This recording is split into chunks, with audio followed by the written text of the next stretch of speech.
শোনো, একটা কথা বলছি। আজকে তোমাদের একটা নতুন একটা ফল দেখাবো, ঠিক আছে? তো এই ফলটা আগে কখনো খাইনি আর দেখিও নি। তোমরা জানলে বলবে এই ফলটার নাম কি। তো এই ফলটার নাম জানি না। এই দেখো, পুরো ব্ল্যাক কালার ফলটা, দেখতে পুরো ব্ল্যাক কালার। তো আজকে বোন কলকাতায় গেছিল, তো ওখান থেকে এই এই ফলটা কিনে নিয়ে এসেছে। তো এটার দাম 50 টাকা নিয়েছে, একটা ফলের দাম। কিন্তু কি নাম জানি না। এবার এটা কেমন খেতে সেটাও জানি না। তো তোমাদের সামনে এটা কাটবো, কেটে দেখবো কেমন খেতে, আর ভেতরটাও কেমন দেখবো। তোমরা যদি জেনে থাকো ফলটার নাম কি, অবশ্যই কমেন্ট করে জানিও। তো ফলটা ধুয়ে নিয়েছি, ধুয়ে চলো কাটতে চলেছি। খোসা ছাড়াই কি ছাড়াই না সেটাও জানি না। তো এরকম করেই কাটি।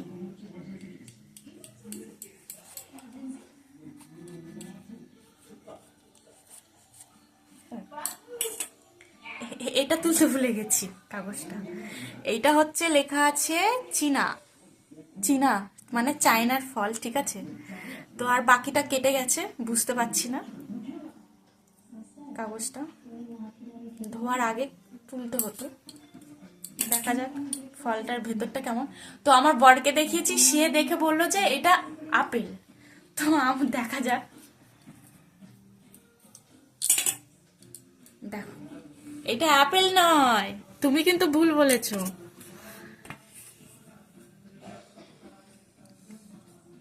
দেখো ফলটার ভেতরটা কালোই, একটা বীজ আছে। দেখো, পুরো আমুল বাদামের মতন এই বীজটা অনেকটা দেখতে। দেখো না? আর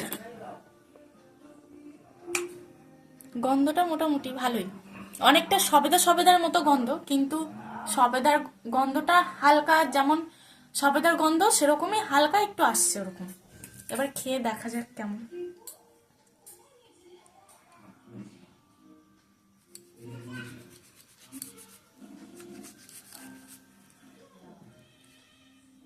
তো কেটেছি, এটার রসটা দেখো, পুরো এই কালারের রসটা, ব্ল্যাক ব্ল্যাক।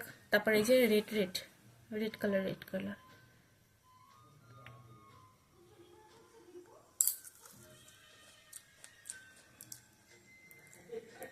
একটু কচকচ করছে,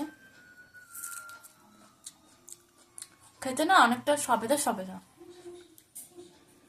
কাঁচা সবেদার মতো অনেকটা, আবার অনেকটা আপেলের মতো না, কচকচ। কিন্তু অ্যাকচুয়ালি ফলটা কেমন, মানে কি ফল সেটা জানি না। একটু মিষ্টি মিষ্টি আছে,